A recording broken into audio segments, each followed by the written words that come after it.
Welcome into the Players Club, presented by Pepsi.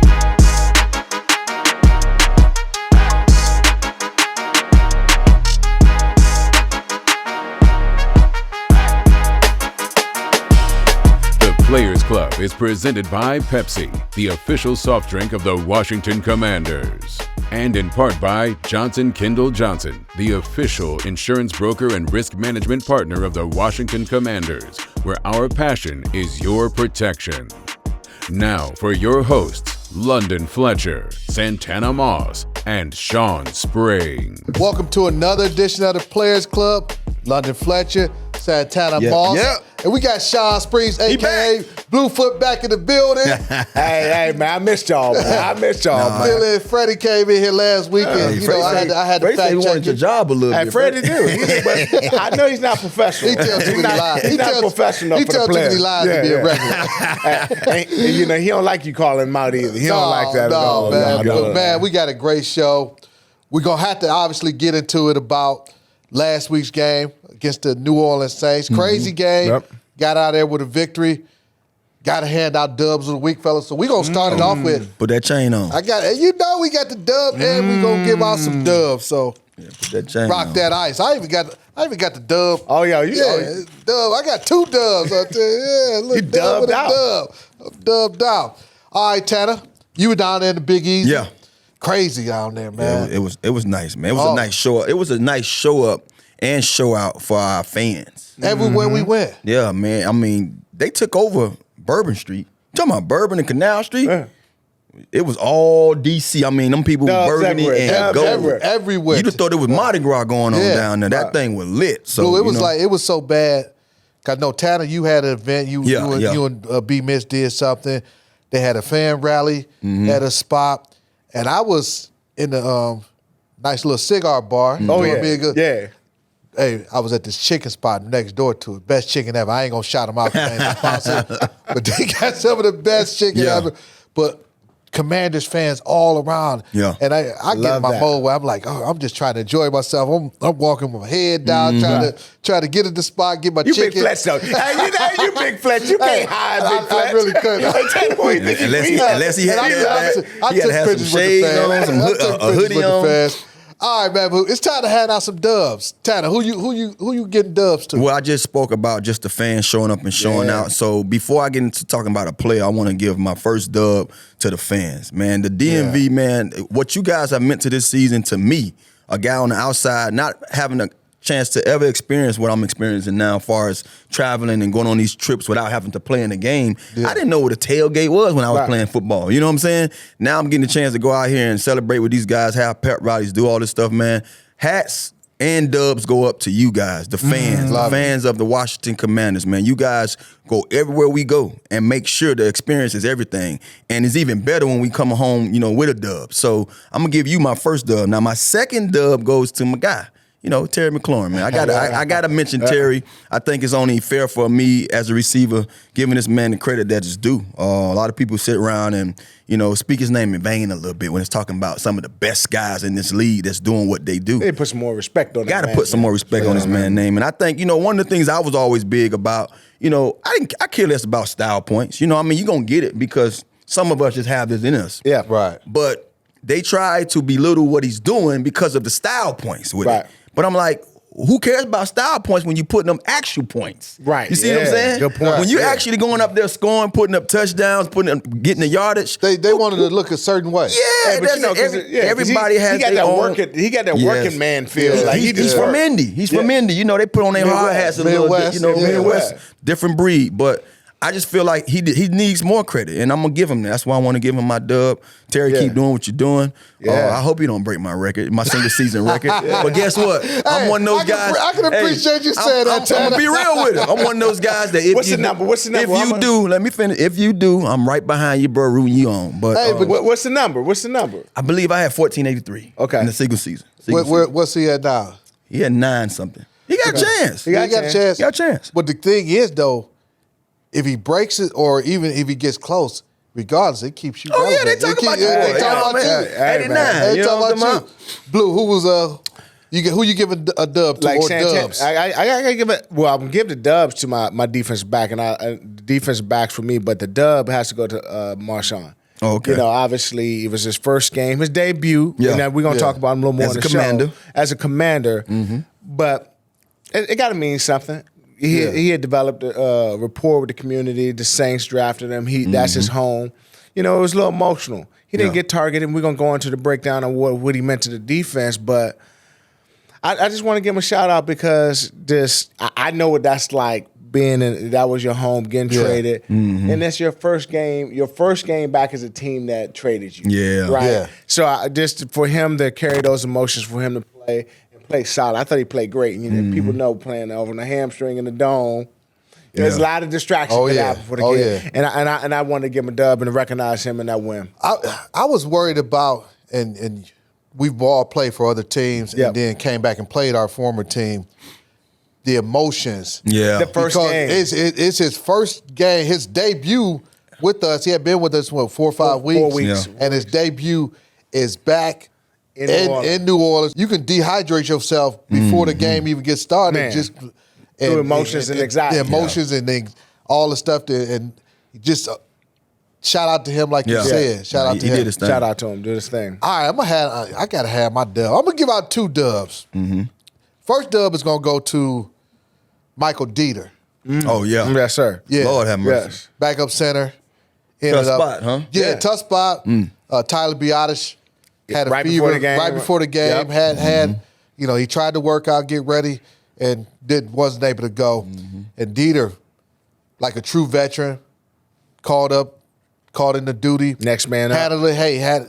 He's that's where you got to be in tune with the game plan because you're one play away. In this situation, he was you got to go out there in a hostile environment, get the snap count, get the snaps right. And when you say hostile environment, it's loud in the Superdome. Oh, man. So for a center, that's a lot of pressure. Oh yeah. Right. And then all the things that they asked the center to do within this offense. Yep. Yeah. So shout out to Michael Dieter, handling his business.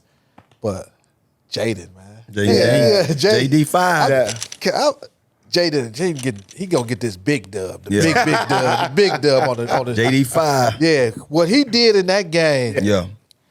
Fellas, I hate to say it. If He's electric, if man. he didn't play the way he played, we lose that game. He won the game. Just He won the game. quite honestly, the first touchdown that he had to Terry, Yeah.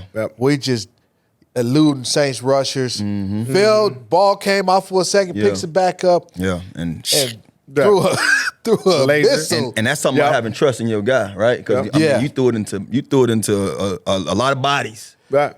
Trust, but also poise. Yeah.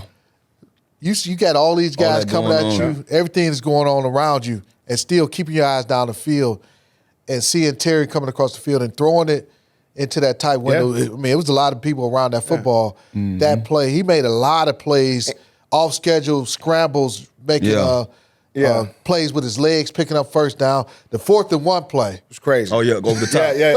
Yeah. Got nowhere to go. All right, let's go. Yeah, but to your point when you were talking about the emotion of Marshon going back, it's kind of a homecoming for It is. For Yeah, Jaden. yeah. No, it was definitely. It was a homecoming. So you could signs. easily. You saw Saint fans saying, welcome back home. Right. Jaden Daniels. So, it could have easily been a distraction for a young man too, as well. You're absolutely right. The poise, man. The poise, man. You can't teach that. No, you can't teach that. Teach that. And that's something that I want to chime in on too, because I feel like that's something that we've been praising him about all year. Yeah. And one of the things I said, one of my keys to us down the stretch of games coming off the bye, what I wanted to see is our young quarterback being the guy that we saw earlier this year, being vital in the run game with his legs, getting us out of trouble with his legs, and that he did just that. And to come off the bye week and be able to be that special, in a familiar environment, on that turf, that fast surface in New Orleans, it was great to see it. And that's what I say going forward, we're going to need teams that, because, especially playing against the team that we're going to be facing, this week, when those teams are, honed in on what you do run-wise, you need that extra element in your quarterback threat. His threat alone gives us a little more freedom and might give, B-Rob or whoever, back there some yardage that wouldn't be naturally there because of how they playing us. So I'm glad that he showed us, I'm back, I'm fresh. My arm was live and vibrant. You know what I mean? tell he was healthy. Yeah. You clearly tell. As you all were talking, I thought about I got to give out one more dub. Oh, one more? You got one more in you? Yeah. One more dub, man. Shout out to the Fox broadcast crew. They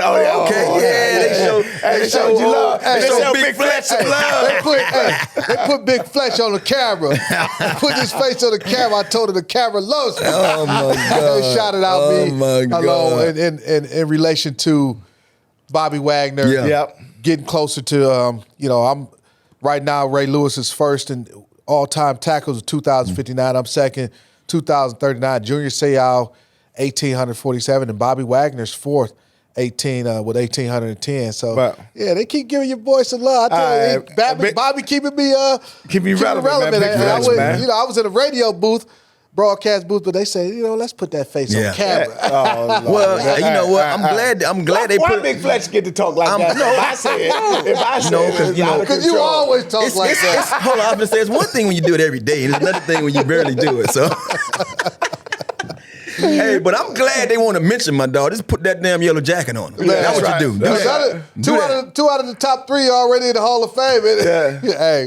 Hey, I spoke about that. I say, now, you mean to tell me you got the audacity to put his name up here with Hall of Famers and then a guy who they saying is a shoe-in and Bobby Yellow Jacket himself. Yeah. So why ain't London he gonna got be his yellow jacket? Yeah, he gonna swag surf into it. It's just showing you they getting there. They getting there. It's time for you to take over now. Oh, yeah, it's drive time with number 89. It's time for Drive Time, presented by Eastern Automotive Group. Any car, any way, for everyone, since 1988. All right, fellas, Drive Time. What we going to talk about today? We just mentioned it. Marshon playing his first game, his debut. And it's odd, man. Like, I couldn't imagine the pressure or the nerves of knowing that your first game with your new team is against your old team. And in the same year that you just got traded in the middle of the season. Yeah. So you still got a crib down there. Bro, you still got a house. You went to your crib. You got still, some clothes. Everybody in that building still has that love for you, and just knowing that, I know he was eager to, because I know for myself, I'm going to ask you guys, as a Redskin when I first got here, I was so eager to go out there and kind of not so much prove. I hate using that word prove, because there's nobody to really prove nothing to. You got to do that, within yourself. That was a good decision for the organization. But I wanted to show them that they was right. You know what I mean? Like, you know what, man? I thank you for having me here, but I want to show you guys that you got the right guys. So I can imagine he had some of that going on in his head. He's probably going to have that going on in his head for the rest of his career or the rest of this year. Let's say that. But how about you guys self? Like, what was it like your first game as a Skin? Man, it was awesome. I can remember this is my first opportunity playing in a big market. So I played in a small market in St. Louis. In Buffalo and St. Louis. Yeah, Buffalo and St. Louis, both two small markets. Coming in Washington, and I've shared this on several occasions, I took great pride in representing the burgundy and gold guys who played and wore that uniform before I did so. And also, I took a great responsibility in making sure I wasn't considered a free agent bust. Right. Because in the years prior, Dan Snyder and that regime, they would hire guys. I mean, they bring guys in and didn't work out as a big name free agents. Some of them did. But you were one of the rare ones, and myself as well. So I wanted to go out. I'm like, man, y'all gonna look at me as a bargain. I remember the game, played the Dolphins here. Ended up Smoot dropped the pick that could have won it for us in regulation. Ended up going to overtime. There you go. He gonna dig at Smoot. London had more interceptions than Fred Smoot, so that bothers Get off my guy. Get off my guy. It gonna hurt. I ain't letting you do that, Mike. Get off my guy. Get off my guy. But I remember defensively, man, we was on it. Yeah. We was on it. They had was it Cadillac Williams or Ronnie Brown? Maybe Ronnie Brown. Yeah, Ronnie Brown. Yeah, Ronnie Brown. So we were on it defensively. So definitely remember that debut coming out here, stadium packed. We were still over 90,000 in the stadium back then. Yeah, for me, man, it was one coming to Washington, the same thing, right? Coming in free agent. Yeah. But it was a little different because they had a little controversy with another number 24, a guy named Champ Bailey. So Champ was traded for CP, but everybody was like, oh, we lost Champ Bailey, we got this. And it was like, who is this guy? Yeah. I mean, on the West Coast, I was known. I was making plays and stuff like that. But on the East Coast, it was like a lot of fans may have, forgotten about me. They knew from Ohio State and everything like that. Then it was home for me. So it was a big deal because I grew up in this area and I had the familiarity with the organization because all my friends and the community, everybody, Commanders, Redskins fans, but also because my dad played against them. Yeah. And the other thing that was interesting is they had traded CP for Champ Bailey. Yeah. I'm wearing 24. Replacing the guy who I they didn't love. put that together. I'm Yeah. wearing 24, replacing Champ. Champ is going Pro Bowl after Pro Bowl after Pro Bowl. And I'm doing my thing on the West Coast, right? And so I didn't know if people knew, so I'm like, you London, I can't be no bus. Everybody Right. So you definitely can't be a bus. You coming home. Yeah, I'm coming home. I'm replacing Champ. Yeah. I got Smoot on the other side, so he in my ear, But Washington, historically, we've always had great history of corners too. Yeah. And then Coach Darrell Green, Smoot, Champ, Dion was here as a free agent, and I played for Coach Gibbs. So I was Coach Gibbs' first free agent. So I was just like, man, this is a lot of pressure. So it was like, I got to do my thing here, and it was a great season. I remember that first game against Tampa because we had a rough camp that year, but I'd never forget, man. We played Tampa, and all I remember is like we were physical on defense. I just remember CP just put the team on his back that day. Really? Yeah, I think his first carry, he hit it like 80 first yards. carry, like 60, 70 yards, boom, and our defense was all over him. But I just remember that debut in Washington. We can talk more about what a lot of more probably was going through when he was in New Orleans. You know what I'm saying? Yeah, How about you? Yeah, I mean, well, I mentioned, just the whole. My first game was against Chicago, I believe. And it's crazy because if everybody remember my 2005 season, that's one of the best, all-time best seasons from a receiver in this franchise. Was that the year you set the record? Yeah, that's the year. My first year here. But it didn't. It didn't go as I planned. All off season, OTAs. I'm out there with Patrick Ramsey, and we go out there in the game, the first game of the year. Patrick Ramsey take 3 snaps before he get hurt, and then all I walk in, my guy. Mark, Mark coming that thing, Mark Brunell coming that thing, willing and dealing that thing. You hear me? And that's and he's left hand. And so now you got to adjust. You talking about adjusting on the fly? Is that a big difference? I didn't catch a pass from Mark the whole offseason. Is that a big difference though? Left and the right? It depends on who you are. I actually like catching from left-handers. For some reason, it felt different. It curved into me differently. You know what I mean? And it's crazy because I got a chance to do that from a couple of different ones, and it all was the same outcome. And then but the thing that's different if you get a left-hander that, okay, damn, I love this ball, then you go to the righty and everything hot. Wow. So now that spin off, how hard it's coming, you know what I mean? So yeah, it's a lot of that stuff plays a role on how you know how that production is. But I just remember having like 90 yards. That game was my first game, in FedEx.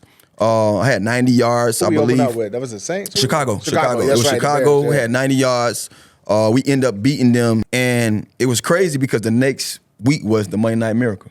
You know what I mean? Yeah, so it was kind of like, damn, Tanner, you went from having a nice introduction to the DMV with 90 yards, and then you go out shebang. You know what I'm saying? Yeah. But it was special. Not to get long-winded on that. What do you guys remember? We got the Eagles coming to Northwest. We no longer call it FedEx. Yeah. We got the Eagles coming to Northwest Stadium. What do you remember though about the matchups that we had in FedEx against these same Eagles? Oh man. I've had some good memories. Some good and some bad, yeah, some good memories. But we ain't talking about the bad. Let's talk about the good. Yeah, well, can I start off by saying, for the most part, Andy Reid teams when I played were just so well coached, man. Oh yeah, well coached. Well coached. It almost looked like Kansas City today. Yeah, they were so well coached. Again, they didn't have like outstanding receivers till they got T.O. But it seemed like in London, you can probably speak on it. It seemed like they did a lot of things that attack your personnel. They just did a lot of things that attack your personnel, especially in the beginning of the game. Their first 15, man, you're gonna get a bunch of different personnel groups. Yes, man. Bunch of different formations. your communication as a defense, you had to be on point. Had to be on because point. they might have wide receivers lined up in the backfield, Shift running out to back empty. all the way outside, the number yeah. one receiver. So if you're playing man-to-man defense, you had to make sure you find your man. Right person, yeah. They can go no huddle on you. Right. They're gonna hit you with some screens, some trick plays, some draw. Yeah. A bunch of different things. And this all happening within the first 15 snaps of the game, and you had to be on top of it. And I felt like, so for me, I felt like they were well coached. I felt that they played fast. Mm-hmm. I was kind of used to this system a little bit because Coach was under Mike Holmgren. Yeah, the West Andy Coast, Reid, yeah. like West Coast. But another thing though is like I hated him. I hated Philly more than anybody. Like I know the people have the Giants or the Cowboys. Yeah. I hated Philly. It was something about Philly that rubbed me the wrong way, even at home. I just wanted to beat them at home. Yeah. I always liked going against Philly, and it was probably because of the West Coast offense. I always had really good games against them. Yeah. Balling, right? Sometimes great games against them. Right. I just, again, because of the way the offense, they're gonna have really good running backs. Yep. They were gonna get the ball to them multiple different ways. Yep. They, like you said, the receiving core wasn't great, so it wasn't like you had to worry about some receiver except when they got T.O. Right. You know, in terms of he's gonna be the focal point of the offense. A lot of it was the tight ends and the running backs. Oh man. They were gonna get a lot of plays. There's gonna be a lot of plays around the line of scrimmage. So I was gonna have a lot of opportunities to make plays, and so I really enjoyed going against the Eagles. Yeah, I never really. The Eagles was never one of those teams that I don't like to say feared, but worried about. Yeah. Even though they was always great. You know Always what I good in mean? the secondary. It was always a fun game going against them. Like I've had worse games against the Giants and the Cowboys, but the Eagles is always like good on good. Like they was gonna go out there and play hard nosed and tough. And you remember Coach Gibbs, his mentality was tough. You know, the way you win in this league, the way you win in this division, you gotta right be here. tough. You gotta hit it with the you gotta have a burr. And remember all that stuff that we used to talk with Coach Gibbs? Remember we come in there and talk about giving a knuckle sandwich. Knuckle sandwich, Coach Gibbs. But honestly, that was the first real matchup, and I remember CP wanted all to wear our socks a certain way. And I'm sitting there like he gave Sean, and Sean did it, and I'm like, bro, I ain't getting fined for you guys, man. I rock, especially I'm a superstitious dude, so I'm gonna rock mine the way I'm comfortable in the way I've been doing things. But we all had a good game. I believe we beat them that year at home, and then we end up beating them, I believe, on New Year's Day in Philly. Y'all wasn't here yet, but we end up playing them the last game of the season in Philly to go to the playoffs. We end up beating them in a nice fashion. Sean about that little dive in the end zone when he picked up a fumble or something like that. Yeah, no, he was here. You wasn't here. My bad was here. I know Yeah. Bluefoot was here. Yeah. But I love our matchups against Philly, man. They've always been a tough team. They've always been hard-nosed. They've always been the team, to me, that we didn't give a lot of credit to in our division because they talk so much ad nauseum about the damn Cowboys. I feel like the Eagles and the Giants always snuck on the radar. And the Giants end up getting 2 Super Bowls from it. And the Eagles end up, after we've been, retired now, got their chance to go back-to-back and won one. But, been a tough team. Loved our matchups, at FedEx. And I think it's something that I'm always look forward to, even now sitting here, calling, broadcasting with the team, just watching these guys play. Because I feel like if you want to be, quite frankly, I think we play better against these guys. Like, no matter how good their years, our team seemed to match up pretty well against them. Oh, yeah. All right, speaking of the Eagles, man, it's time to actually preview that game against them. Let's get it. It's time to set the tone. Brought to you by Johnson Kendall Johnson, the official insurance broker and risk management partner of the Washington Commanders, where our passion is your protection.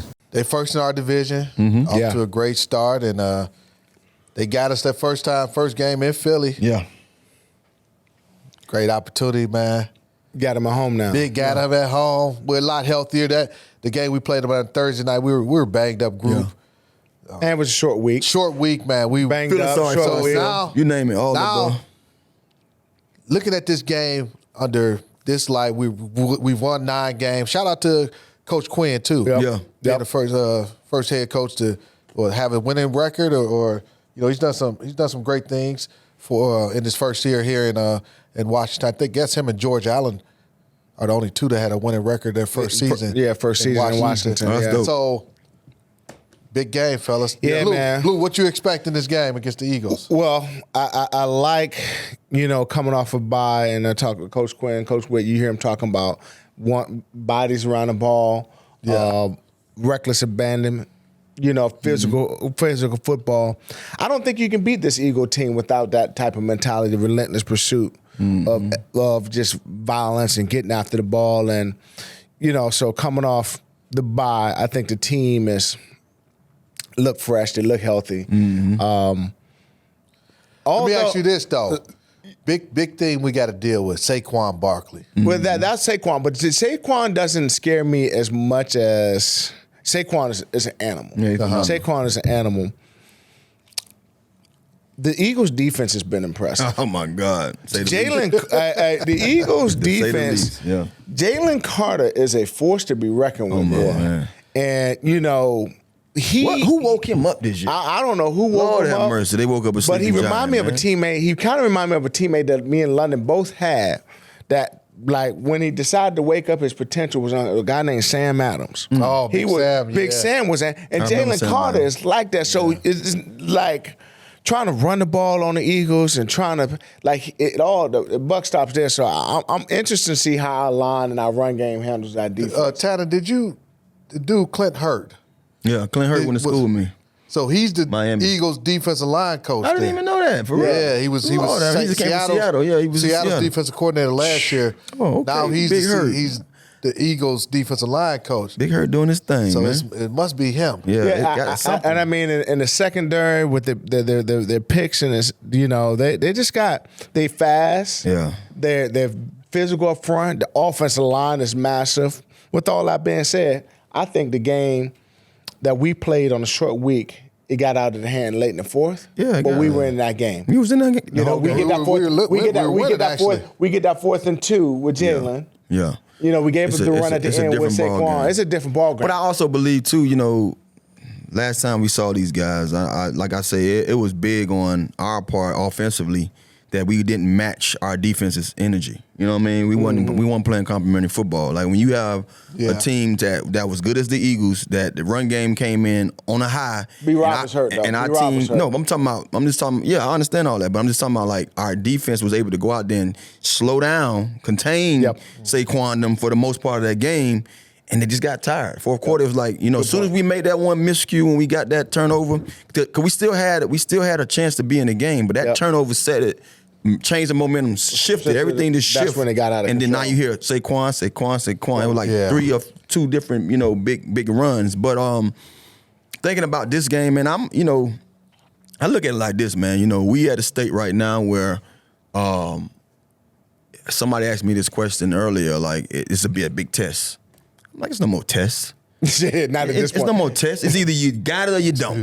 At this point in the season, at this point, you either who we thought you were. You got it or you don't. And a game like this, it's about how bad you want it. You know what I'm saying? We can sit here and talk about all the X's and O's, all of this is what we didn't have. Man, it's what you want. Yeah. Do you want to win or not? How you play that day too, man. Yeah. You know what I mean? Yeah, no, with going to Jalen Carter, you mentioned him. Yeah. Ooh. As you went back and you look at that game against the Eagles the first time, we got to have a better plan to deal with him. Mm-hmm. I mean, that's just flat out. There's no other way to say it. I get it. We got to have a better plan for him. Yes. He disrupted everything that day. Yeah, he did. Yeah. We couldn't block him in the run game, couldn't block him in the pass. Mm-hmm. We have to have a better plan against him. Offensively, it wasn't our best performance. Right. We were banged up on a short week. Yeah, banged up on a short week. So obviously having guys healthier will be a difference in that game, playing them at home. So I'm looking forward to that. But that plan against him, man, I'm gonna be watching that closely. Well, I felt like we tried to duo double team him, but the thing that was, he was just he had one hand on one guy and the other on the other guy. Man, the dude was just balling. He might have had to get 3 on him, man.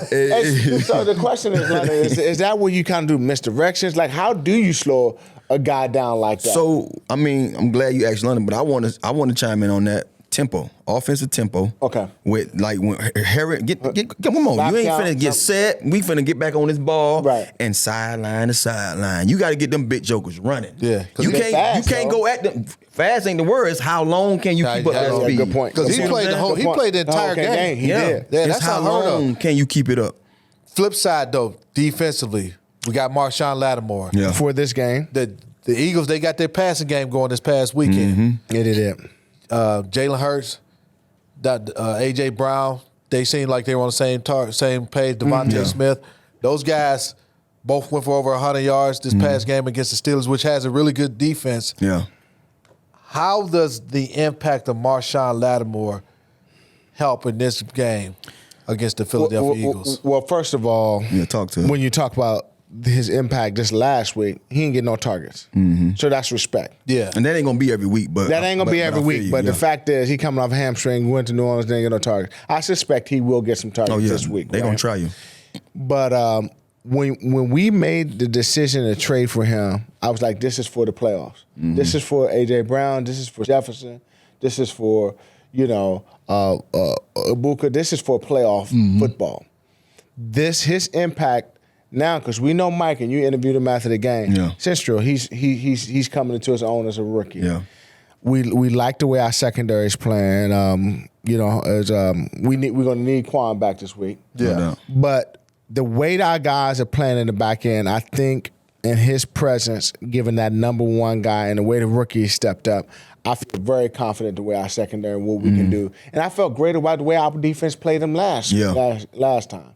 I think one of the things that stand out to me, and that's just from my perspective, being a receiver and just knowing what I felt like we couldn't do at times this year from our secondary, is now you got a true outside guy that can be like, this is my side of the field. I got this coach. Yeah. And now with that being said, Joe Witt now can basically dictate to you what he want to do everywhere else. Now I can bring a man inside. I can play 4 over here, 2 over here. I can play different coverages that's going to allow now, shut down the one guy, two guys that you might want, and then now make you beat me with these other guys, and I got coverage on these guys. You see what I'm saying? So that's the leverage we have now going into these games, and it's great. It's at the perfect time, knowing what we facing against, A.J. Brown, to me, arguably, and Saquon too, but arguably one of the better receivers in the league, the whole entire league, A.J. Brown, and then that number 6 on their side that can take the top off of anybody's defense. You know what I mean? So now it's going to be interesting going forward. 8 in the box. Just how we do things. Well,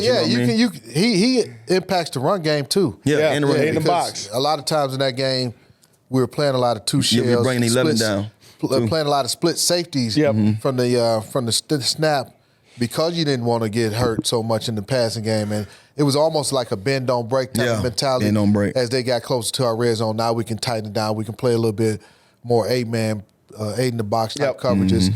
Sammerstill, he did a really good job on. They tested him a couple times in the red zone, tried to get him with touchdowns. He did a great job. I don't know because he played that way. I don't know that Joe Witt Jr. and those guys going to this game thinking, hey, we have to have Marshon shadow AJ. No, I think they earn the right to stay on their side. Yeah, exactly. So that, but think about this. It might not even be shadow. Sometimes it's a body matchup fit. Marshon, but I get the body matchup, but when they tried Mikey, he held up against both those dudes. I was going to say that. He played well. Yeah, he held up against both those guys. St. Juice did too. They all played well last time we faced these guys in the secondary. So it might not be nothing for us to go out there and change. You know what I'm saying? That's just true. having a new body there that can really hold his own is great. St. Juice did play good in that game. You know what I'm saying? St. Juice was on it. So, it might not be something that, how they say if it ain't broke, don't fix it. But having 23 there is always great. You know what I mean? Here's something we got to touch on this, go back to offense for a second. Last week against the New Orleans Saints, Cliff Kingsbury and the offense did something they hadn't been doing a lot of. They moved Terry around. Oh, yes. He was in a lot of different places. Yeah. They had him in motion. They created ways to get him opportunities. He ended up with 10 targets. That might have been his most targets of the season. Right. Yeah. The first game we played against the Philadelphia Eagles, Terry only had, one target? I don't even know one catch on 2 targets. He had no catches. He had 1 catch for 10 yards. Did he? But I don't He came late. But it wasn't a lot of targets. I think he had 2 targets, 1 catch for 10 yards. But he didn't have an impact on the game. Got you. He was always on the left side. Right. And they left that game raving about the rookie corner. And he didn't even have a man-to-man. Yeah, he didn't even have a man-to-man. He wasn't challenged, though, either. Yeah. Much better game plan on, I figure, they're going to get Terry matched up against a bunch of different people. And then they got to get him involved early, too. I think that just shows you that's the recipe for what we've been doing successfully thus far. That game before we got into the bye and the game come off the bye. When you get this man going early, it's no secret to what we do as a whole, as a team. You know what I mean? He ignites everybody to go out there because Terry's one of those guys well-deserving of some of the things that he's been getting. And you got to pay a guy back for all the hard work he put in and go out there and get him involved. So we got to make sure we see that early and often, this week too. You said coming off the bye, you wanted to see Jalen use his legs. Mm-hmm. He didn't run against Philly. He was still banged up. He was messed up. He was messed up. Yeah. So a lot of that too was predicated to how Philly played him. Like they was not giving that up. Okay. They was the way they played, and then we didn't have a B-Rob to be a threat. No, B-Rob played that game. He was banged up though. He was sore. He just came back. He just came back. You're right. Pittsburgh game. I knew it was something. He had just got back. Yeah, he wasn't 100% having the threat, knowing that we stopping the run. Period. Mm-hmm. You can't run, so we ain't worried about your other guy running. Right. You know what I mean? I just feel like now with both of those guys having a clean bill of health and knowing what we saw from you guys already, now we get a chance to watch it on tape. Here's something else that I think will aid us well. And we didn't think about this as it was happening. The offense wasn't particularly sharp against the New Orleans Saints. Didn't play well. But we got out of there with a victory. Yeah. Mm-hmm. We all been in games or situations where we don't play well. Mm-hmm. That next week of practice, man, like you lock in. Yeah, you own it. You can't wait to get back out there to play much better football. So I think that we will benefit from having a subpar mediocre performance. Well, and having a full healthy line back. I'm talking about against the Saints though. Yeah, having a subpar, mediocre performance against the Saints from an offensive standpoint collectively. Like, okay, we gonna get after it on this week of practice and have that carry over. We got to talk about the playoffs, fellas. Look at this, man. The NFC, it's tight. Do we? Yeah, we got to. We got the think about this. And division leaders right now, Lions at 12-2, Eagles at 12-2, Bucks 8-6, Rams 8-6. Then the Vikings, they 12-2 as well. Yeah. Nobody even talks about the Minnesota Vikings. Potential MVP candidate Sam Darnold too. No, I've been talking about him. I mean, that defense is phenomenal. I don't know about MVP. Hey man, he's the key in the mix. Potential. He's in the mix. Potential. I mean, he's up there with playing some good football. But I think you give a lot of credit to that defense, man. That defense don't get enough recognition. Then Packers 10-4, and then you got the Washington Commanders. Yes, at 9-5. Wild card team. And that wild card in the hunt. Yeah. Seattle, a game behind us. The Falcons, who we got. The Cowboys really still alive? Yeah. Yes. Yeah, bro. Yes. Come on, man. Yes. Both things could be true. That's you can be sorry and still alive. Yeah, Cardinals and Falcons, 49ers, and Cowboys, man. How y'all see this thing playing out? You know what? And that's why I didn't even want to even get to this because I hate talking about this stuff. Well, let's not even I love talking about it. We need to talk about it. It's playoff time. Let's just focus on this week. Yeah, that's after what this week, what's it going to look like? Bingo, that's what I was After this week, what's it going to look like? I cross that bridge when I cross that bridge. That's how I feel. We gonna cross the bridge after this week's. Hey, guess what? I want to be crossing it knowing that I'm crossing it for a purpose. Hey, I'm going to go play. This is a playoff game for both teams. No, I feel like all these games built. These last 4 games was playoff games. Okay. Every week is a playoff. You gotta say that though. Every week is a week that we got to look at it like this is a playoff game. We earned the right to talk about this. We earned the right to get closer to being one of those teams that's saying they done. It's almost like you got to get 11 wins to make the playoffs. 11 is secure. Yeah, ensure that you're in there. Maybe 10 if you get the right 10. The right 10. You got to get the right 10 wins. Well. We ain't gonna go there. Okay. All right. We're gonna go there. Here's the thing. I know the way DQ talks. He's like, hey, the only fight we're gonna worry about is the one we're in. That's right. So the fight that we're in is gonna be against the Philadelphia Eagles. Yeah. The division is not wrapped up Philly would have to have an epic collapse. But we still have an opportunity to win the division. We got to win this division. game. And you also need to, hey, you want to prove to the Eagles that we can beat y'all. Yeah. You know, we can beat y'all. We know on paper, you know, you guys are, you know, they're favored here, coming in here, but no, the game ain't played on paper. They favored to be, you know, we're not talking about the playoffs, but they favored to be one of the teams who represent the NFC in the Super Bowl. Yeah. Yeah. So right? We got opportunity, man. Yeah, definitely got an opportunity. We got a real opportunity. All right, fellas, man. We gonna have some fun. I know it's gonna be a great time out of Northwest Stadium this weekend, but it's time to get into some fan questions. Yeah, man. Yeah, shout out to the fans. One of our producers, Maddie, she asked me to put up on my Twitter account, my social media. You know, hey, Fletch, put this out there. So we gonna get some fan questions, and we're gonna answer these questions. Here's this is from FP. This is from @PFF Commanders.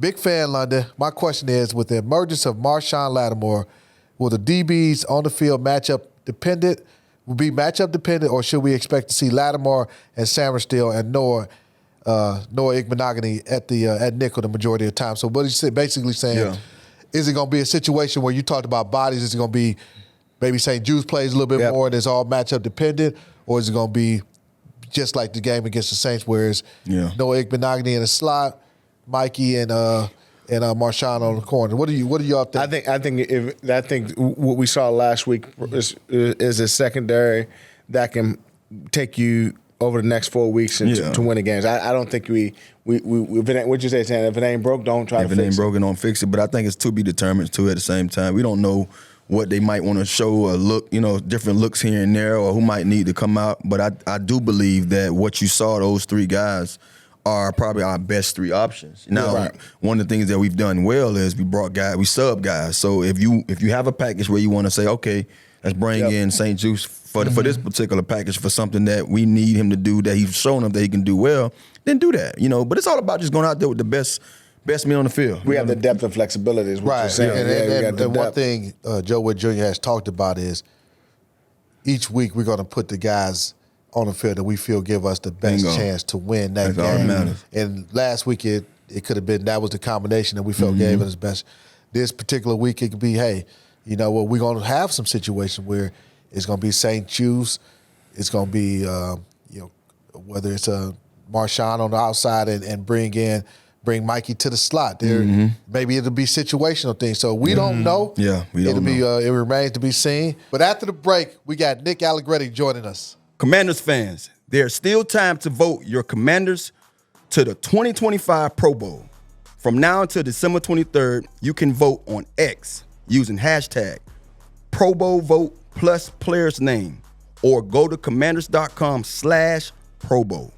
This is your Ice Cold Player presented by Pepsi, the official soft drink of the Washington Commanders. Welcome back to the Players Club. As promised, we got Nick Allegretti joining us. We appreciate you joining us, Nick. Absolutely. Appreciate you guys Welcome having me to the show, buddy. All right, man. First season in the burgundy and gold. What's it been like for you? Man, it's been pretty cool. I remember just right when I showed up and signed, looking out the windows in the back in those offices, it's like you're watching the NFL films, all those that you watch. Those are the fields you see. Yeah. And out in KC was cool. Loved that place. But this place, it's been here for 90 plus years now. You feel the history. It's been really cool to be a part of. You know, speaking of coming from KC, you got a chance to be a part of some great experiences, man. Winning Super Bowls. What is it like, that transition of saying, okay, I'm leaving a place where I've had a great success, and knowing you coming to a franchise that's trying to get a taste of what you guys just experienced? Yeah, I mean, that was an interesting decision because loved KC, loved the guys there, the program. It was awesome. It was home for my family. But I wanted a chance to come in and earn a starting role. Earn a starting role week one, and give myself that chance. And it was an opportunity I had to take. And talking with DQ, the program him and AP wanted to set up, it was an incredible opportunity, and had to take that. Yeah, no doubt. That chance. And obviously being in KC, when we now you're here, but you play with a great quarterback.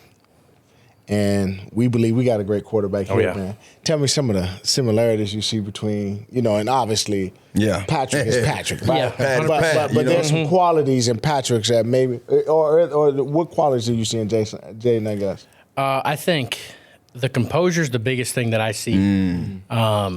He doesn't get rattled. It's a hard game. You guys all know that. It's a hard game. There's going to be a lot of ups and downs, and he stays really, really even. Doesn't get too high, doesn't get too low, and I love that about him.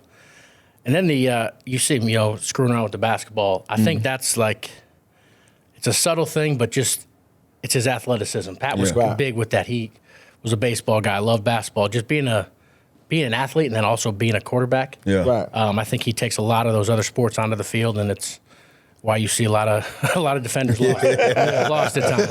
So it's pretty cool. Hey, so Nick, for you guys, man, I say it all starts with the offensive line. How you guys go, that's kind of how the team goes. This season, you come over, Tyler Biadasz joins us from the Dallas Cowboys. We got Brandon Coleman, rookie. You play next to him.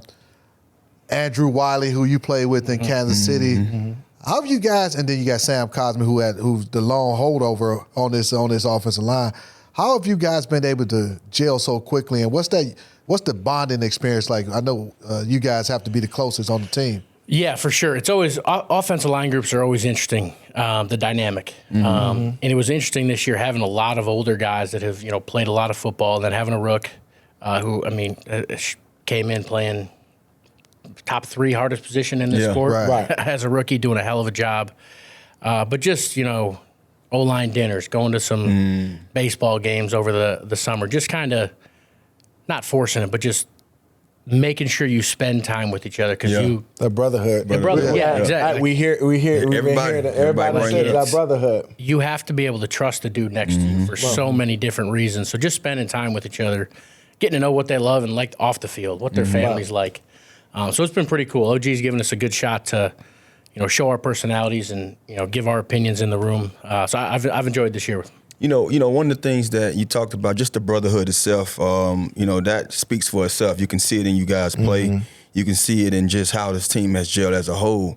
I think one of the questions I want to ask you, just pertaining to having 2 young guys, 2 rookies, and basically one on the line and one in the backfield with you, as far as the quarterback. 2 of the most key positions on our offense. What is it like, getting them guys caught up to speed? And is it fair to say that both of them have been playing above the expectancy of what we thought they should be playing at this time in their career? I mean, absolutely. And first of all, you see a lot of quarterbacks take this first year. It's kind of a redshirt year. A lot of times guys don't step in right away. But it was pretty easy to see early with Jay that he was going to be the guy. Marcus has been awesome for him as well. Having a guy like that for a rookie quarterback, I think, is huge. But yeah, I mean, they've both been, playing at that level in this game as rookies is something. I didn't play much my rookie year. I know a lot of guys. You don't have a lot of time. You don't get so being able to do what they've done has been awesome. And then watching, obviously, I watched Jaden a ton, but. The quarterback ain't my position. I don't exactly know what's going on, but watching the growth has been cool. And watching watching Jay and BC pick up different things week to week. BC starting to try a few things with some hand flashes, hand traps. It's pretty cool to see them growing quickly at a young age and growing together too. Absolutely, because left tackle, quarterback, those are because you need your blind side protection, right? Absolutely, crucial. Hey, we were talking about this on your Instagram, avid coin collector, man. Teach me the game. Teach me the sport. It's a sport or what? What's going on with that, man? I've been we ain't talking about Bitcoin. We talking about real. No, we're talking about real coin. Yeah, I started collecting probably when I was about 12, 13. Really started collecting way younger. You could find little wheat pennies in change. So 1958 and before, we had little wheat stalks on the back of pennies. And you could just find them in everyday change. They were worth like 2 or 3 cents. Right. So if I would find one in change, I'd be like, hell yeah. Right. This penny's worth double. I just made money. That's crazy. What of the year, like 1983, and this something's wrong with it. Where do you fact check that stuff at though? Like, where do you get the whole? I walked into a coin store. Me and my buddy had to sell a collection for his grandfather who had passed away, and the guy noticed I was interested. So he talked me through a lot of stuff, and then he gave me a magazine. Read the magazine, subscribed to it, and there is so much to learn Wow. What age is this when you first in? So you say you were young. That was about 12, 13 when I started, when I went to that coin store. And it's my hobby that nobody else in my family does. None of my friends do. Outside of, obviously, my friends I've made in the coin industry, but I get to get away. Get away from football, get away from family, friends, and just go kind of nerd out over some. Yeah. Right. What's the rarest coin that you have? I got an 1893S Morgan silver dollar. So it's the lowest mintage of the Morgan silver dollar series. You probably don't know what a Morgan silver dollar is, but it's probably one Morgan of the Stanley. Is that same thing as Morgan or something totally different? A little different, but it's all right. Same name, but it's all right. But it's one of the best coins that we made, the art. Really, really cool coin. So lowest mintage of that, got that for college graduation. But I went over the other day to the Smithsonian and got a chance to go look at some of the stuff they got. Yeah. I mean, and is it a process of like how you store your coins, where you keep them? Yeah, so what you got? You grade it from different PCGS or NGC will grade it. They put it in a slab. The grade's crucial. So anywhere from 0 to 70 is the grading scale. And then it comes down to years, where it was mint. So the 1893S was made in San Francisco. So that's big. And the difference between an 1893, Carson City and San Francisco is big. Carson City's still a great mint, but San Francisco is the lowest mintage of that year. So there are just so many little details to know, but it's a cool place. I get to go nerd out. I was going to jump the gun and say how much is some of that stuff worth, but I don't want to put it on tape. I don't want to put that. I saw a coin at the Smithsonian the other day.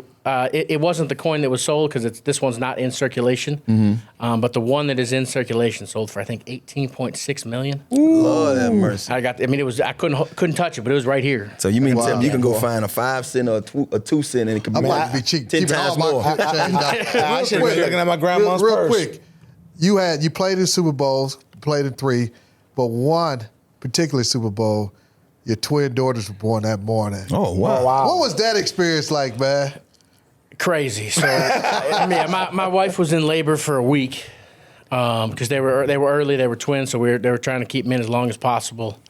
And I didn't sleep well all week. And then finally Saturday night, took some melatonin, went to sleep, snoozed the first 12 calls. Look over as my mother-in-law calling me. It was 3:30 in the morning. I was like, oh.